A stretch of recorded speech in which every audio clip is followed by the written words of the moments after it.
Hello, my name is Sean Moberly, and in a previous video, if you're watching this when it goes live, the most recent video, if you're not, some video before this one, I talked about not abiding by some sense of artificial propriety, and I agree with every word of it. I made that decision, and I was right to have made that decision. However, I said something in that video. I devolved into common speech a little bit in that video, which, it's called common speech for a reason. But I don't think common speech is right for this type of video, even given what I said and still agreeing with what I said. And I should not have done that in that past video. It's kind of what I get for not writing a script. If I don't plan out what I'm going to say, whatever I say is just going to be what comes to mind, and what's going to come to mind other, of course, than common speech. But someone brought to my attention something that I hadn't considered.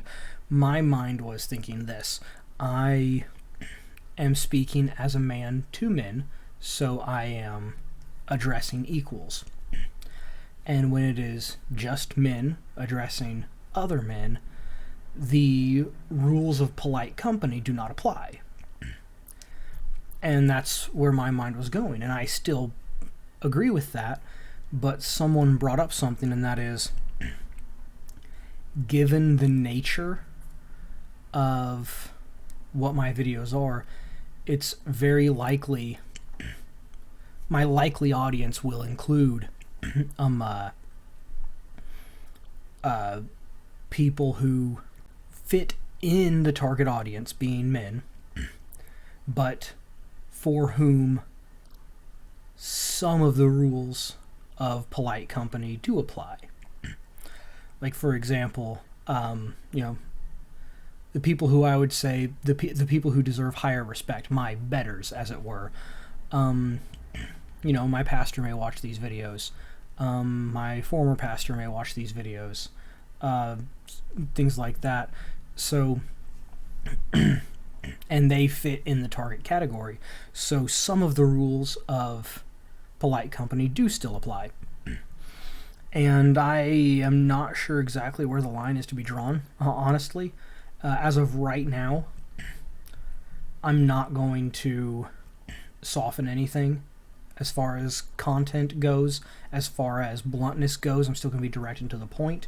I guess what I'm going to be, the only thing that's going to change away from what I established in the last video, and I didn't establish this, I established it through action, not by stating I was establishing it, and that is, I'm going to do what I can to avoid, do what I can, make it seem like it's something that could happen.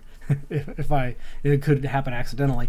Well, I guess it did happen accidentally, though, so I'm going to script my videos, I'll put it that way, to make sure that I don't devolve into common speech again, probably. So that's my intention anyway, is not to use common speech in these videos, and here's hoping I stick to that. Anyways, I actually have a purpose for the video today, and this is just a little explanation at the beginning. What I would like to talk about today is how to be a better husband in one way. Specifically, I'm telling you, as a husband, how not to cheat on your wife.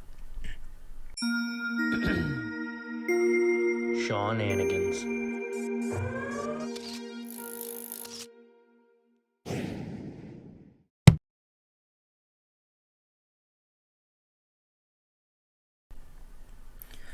Because here's the thing.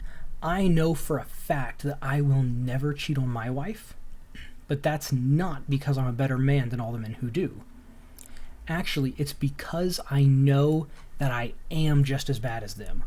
And you know, whether it's deep down and you haven't realized it yet, or you have already realized it, that you are just as bad as them too. So that's how I know I'll never cheat on my wife, because I know that I'm a man and I am flawed, so I make sure I never allow myself the occasion to do so. What does that mean? Well, I guess it was Andrew Clavin who said it better than about anybody else. He said, "Every man on earth is 2 drinks and a wink away from ruining his entire life." And so obviously, if you can recognize that about yourself, then you'll know better than to have 2 drinks in any place where you might encounter a wink. Easy. Like Mike Pence, yeah? Mike Pence knows the danger of this, and he does the right thing. He, even for professional reasons, he will not go out to eat with a woman without his wife present. And I'm sure that's mostly for appearances, so that it's obvious that he's not doing anything untoward. But I'm equally sure that he also does it to make sure that he doesn't do anything untoward. He is a man, after all.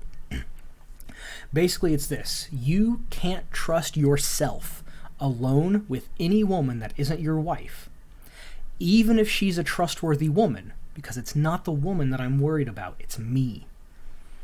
I can't trust me.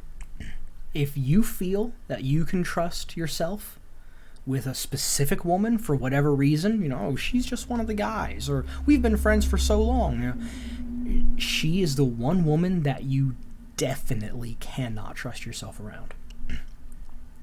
Like, let's say you have a friend named Alice. I used Alice because I actually don't know an Alice, so that's a fair name. I know my wife won't think, oh, he's talking about Alice. I don't know an Alice, so it works out great.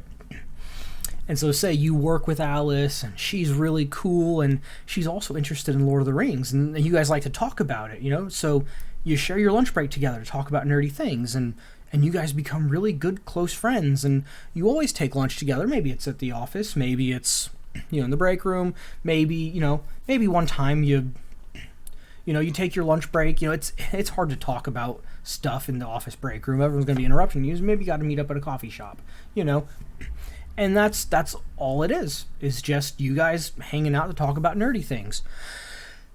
That kind of relationship will always end in one of 2 ways. Either 1, you or Alice will realize that this relationship is progressing to more than just a work acquaintance, and you will do the right thing and cut off the relationship before it progresses beyond that point. Or 2, you will be unfaithful to your wife. Those are the only 2 outcomes. Does this mean that you can't have female friends? Yes, it does mean that. Sort of. You can't have girlfriends in the same way that you have guy friends. That's for dang sure. Now, you and your wife can have mutual friends, and the 3 of you can hang out together as often as you like, but there is no way you can handle having a close female friend. And don't say, oh, why was that? No, you can't do it. It is not possible for you to have a close female friend, stay close to her as a close friend, and nothing come of it. The only way would be you realize you're starting to think, feel, want something, and so you distance yourself from your friend. But then she's no longer a close friend. You see where I'm getting at? Now, I understand, this sort of thing is especially hard to do. To avoid this occasion is especially hard to do in the age of technology. If you have female friends on Facebook or Instagram or whatever, and they like to post lots of pictures of themselves, you really need to take extra care, because you can easily find yourself being attracted to girls that weren't even thinking about attracting you.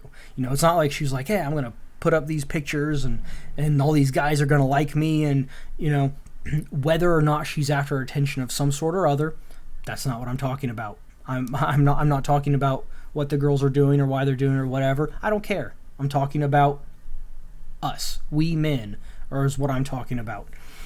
If you have a friend that posts pictures like that, just not necessarily bad pictures, just pictures of herself, all the time, and you find yourself attracted to her and to the pictures, it doesn't matter what her intentions were. If you go around and you're like, oh, I'm looking at her pictures and I'm liking all of her pictures and I'm looking at them and all, this is great. You need to remember what Jesus said. He said, if you look at a woman to lust after her, you've committed adultery with her already in your heart. Now, people take that statement to demonstrate that watching porn constitutes adultery. And they're right. It does mean that. Let's go ahead and get that out of the way right now. If you are a married man and you are watching pornography, you are being unfaithful to your wife. Period, in every case. But some people mistranslate that slightly. They say, if you look at her with lust in your heart. But it says, if you look at her to lust after her. What that means is, if you look with the intention of lusting, even if you don't actually wind up and like, yeah, I really want this girl or whatever. If you have lustful thoughts on your mind and you choose to look in that case, then it's true. You are, as Jesus said, committing adultery with that woman. And, let's be real though, that's really the only reason why most of us would be going through a lot of these girls' pictures.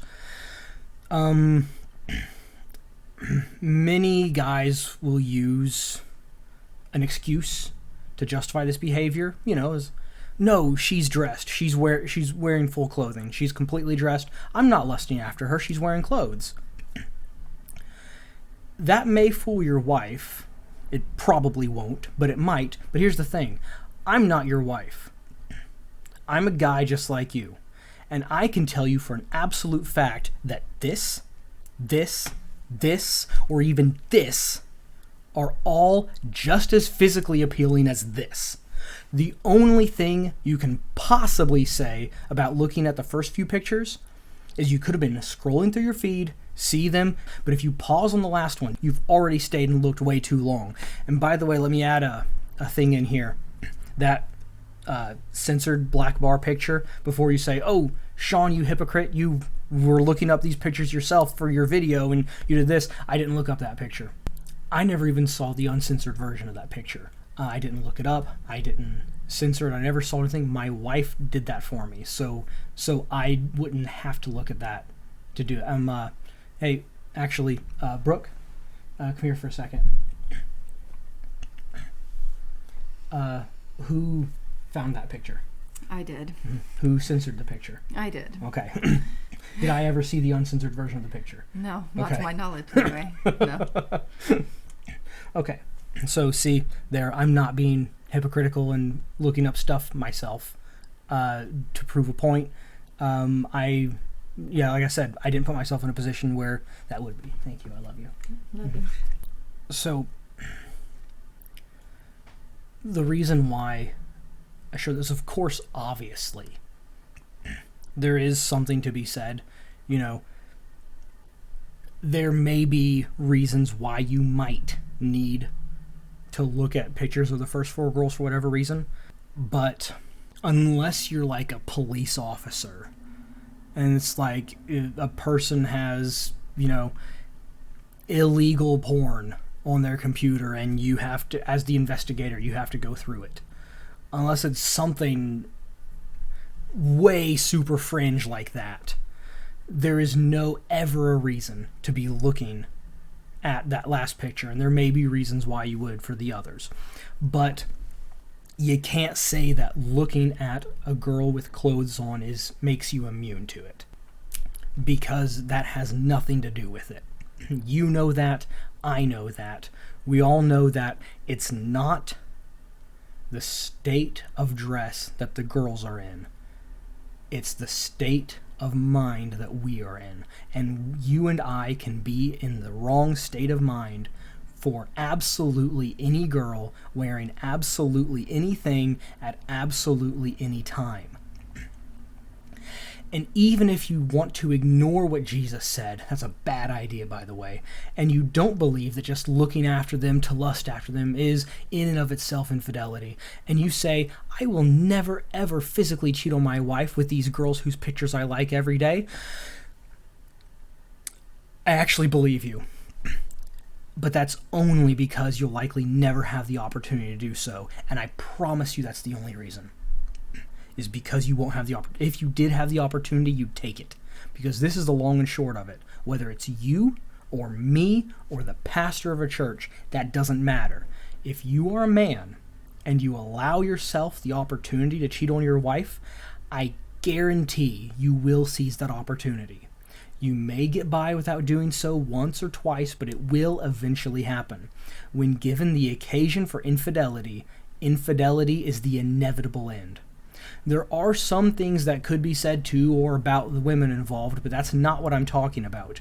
This is about being a better man and a better husband, and you and I can do that no matter what anyone else does. Anyways, I hope you take this information to heart as I have, but whether you do or don't, I'm Sean Moberly, and you're watching My Seananigans.